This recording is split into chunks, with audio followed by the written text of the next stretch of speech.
Can का past रूप could होता है। तो कैन का जो पास्ट रूप होगा वो क्या होगा? कुड होता है। तो कैन का क्या होता है? कुड होता है। तो पास्ट टेंस में कुड। अब कुड का हम लोग प्रयोग, कुड का प्रयोग पास्ट की एबिलिटी यानी जो बीता हुआ समय का क्या है, योग्यता बताता हो। कुड का मतलब हो क्या है? कुड का प्रयोग पास्ट की एबिलिटी यानी योग्यता, यानी पास्ट में जो योग्यता था उसका बताता है। पावर यानी शक्ति को बताता है। कैपेसिटी, पास्ट की योग्यता कैपेसिटी या क्षमता बताने के लिए किया जाता है। जब भी हम इसका प्रयोग करेंगे तो कैन का क्या हो जाएगा? कैन का पास्ट रूप में कुड का प्रयोग होता है। और कुड का जो है पास्ट की एबिलिटी यानी जो पास्ट में बीता हुआ समय में उसकी जो योग्यता थी यानी उसकी जो शक्ति थी या कैपेसिटी क्षमता बताने के लिए किसका प्रयोग किया जाता है? कुड का प्रयोग किया जाता है। तो हम लोग क्या करेंगे? ट्रांसलेशन के माध्यम से यहाँ समझेंगे। जैसे मान लेते हैं यहाँ यहाँ वह इतना बलवान था, अब बलवान नहीं है, वह इतना बलवान था कि हमें में से कोई भी उसे कुश्ती में हरा नहीं सकता था। तो पास्ट टेंस का बात कर रहा है यानी पावर की बात कर रहा है। तो इसका ट्रांसलेशन क्या करेंगे?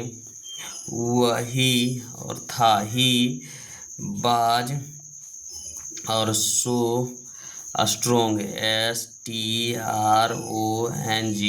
तो वह का ही होगा, था का बाज और इतना का सो स्ट्रोंग है ना। और की डैट, TH डैट। और नन हम में से कोई, NON none, none of us हम में से कोई है ना। Could COULD could could defeat DEFEAT defeat him HIM him in और क्या है WR और ES और TLING वेस्टलिंग। वेस्टलिंग का मतलब होता है कुश्ती में। तो यहाँ क्या हो जाएगा इस तरीके से, जब मैं जवान था मैं एक बार में 10 मील दौड़ा सकता था। तो क्षमता का बोध कर रहा है जब मैं जवान था। तो क्या हो जाएगा? तो I when, WHEN when, I was, WAS was young, YOUNG I was young, I could COULD could run, RUN run, 10 TEN mills, miles MI और L इस miles, at A strength, ST और RETH स्ट्रेंथ। ठीक है, तो इस तरीके से बन जाएगा। नंबर 2 में कुड का प्रयोग पास्ट टेंस में इनडायरेक्ट नरेशन में कैन के बदले होता है। तो कुड का प्रयोग जो होता है पास्ट टेंस में क्या होता है? इनडायरेक्ट नरेशन में कैन के बदले कुड का प्रयोग। उसने कहा मैं यह कर सकती हूँ, तो ये डायरेक्ट नरेशन हो गया। क्या कि इन्वर्टेड कॉमा के जो भी अंदर रहेगा तो उसे क्या कहेंगे? Direct narration. और उसने कहा कि मैं इसे कर सकती हूँ, तो कहा है तो ये इनडायरेक्ट नरेशन। तो ये पहले डायरेक्ट नरेशन वाला ट्रांसलेशन देख लेते हैं, फिर इनडायरेक्ट वाला ट्रांसलेशन देख लेते हैं। ठीक है, तो यहाँ कह रहा है उसने कहा मैं यह कर सकता हूँ। तो she said, SAID she said, comma inverted comma में आई कैन, CN कैन, और डू मैं यह कर सकती हूँ, आई कैन डू इट है ना। तो ये हो जाएगा। और इसमें इनडायरेक्ट में क्या हो जाएगा? यहाँ इनडायरेक्ट में उसने कहा कि मैं इसे कर सकती हूँ, तो उसने तो क्या है? सी सैड और सी सैड, और यहाँ क्या हो जाएगा? सी सैड डैट, की क्या मतलब that, she said that she could COULD could do it. तो इस तरीके से बनेगा। ठीक है, एक और देख लेते हैं उदाहरण में। मैंने कहा मैं इस समस्या का समाधान कर सकता हूँ। तो मैंने कहा, और ये डायरेक्ट नरेशन हो गया, ये इनडायरेक्ट नरेशन। तो इसका ट्रांसलेशन हम लोग कैसे करेंगे ये देख लेते हैं। मैंने कहा, I said, SAID said, comma inverted comma में I can solve, SOLV solve this, THIS, this problem, PRO और BLEM है ना, इन्वर्टेड कोमा बंद और इन्वर्टेड कोमा यहाँ। और इसी को जब इनडायरेक्ट नरेशन में हम लोग ट्रांसलेशन करते हैं तो ये डायरेक्ट हो गया, ये डायरेक्ट नरेशन और इनडायरेक्ट मैंने। तो इसको क्या करें, मैंने कहा कि मैं इस समस्या का समाधान कर सकता हूँ। तो आई said, SAID, I said that, THE that, I could, COULD could, solve, SOLV solve, और डैट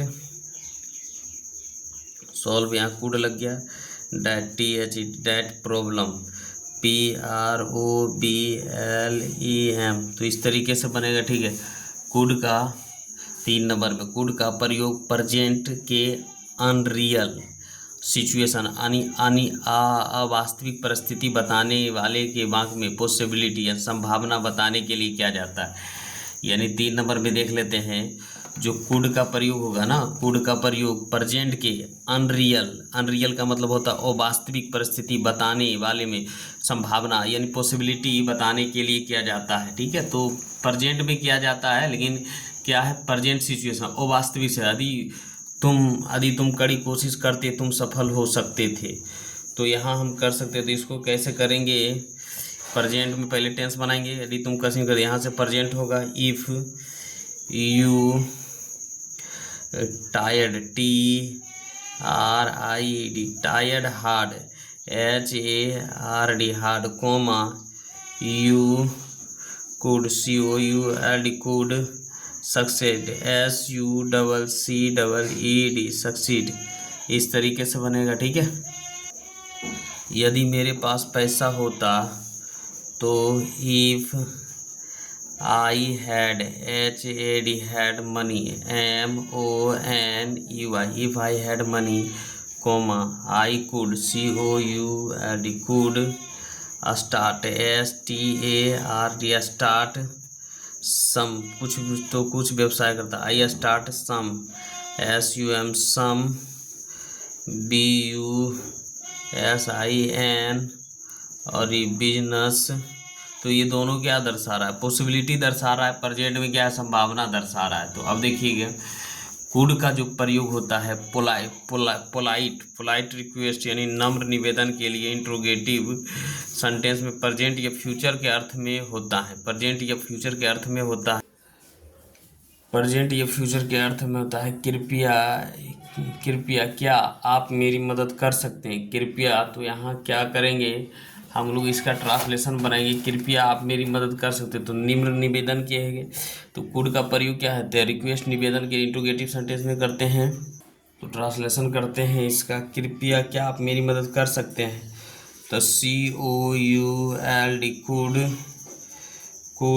है ना, could you help, HELP help, me please, PLEAS please, question mark है ना, क्या, कृपया क्या आप इस चिट्ठी को पोस्ट कर सकते हैं। तो यहाँ कहेगा could, COULD could, comma you post, POST post, this, THIS this, letter, LETTER, और please, PLEAS please, question mark है ना। उसके बाद क्या मैं आपके साथ बातचीत कर सकता हूँ।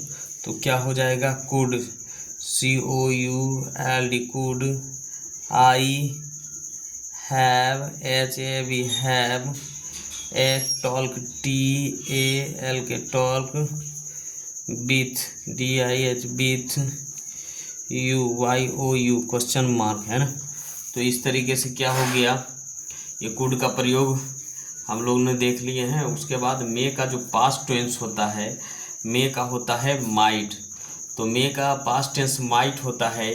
इसको क्या करेंगे हम लोग नेक्स्ट वीडियो में बनाएंगे, क्योंकि वीडियो हो जाएगा लंबा।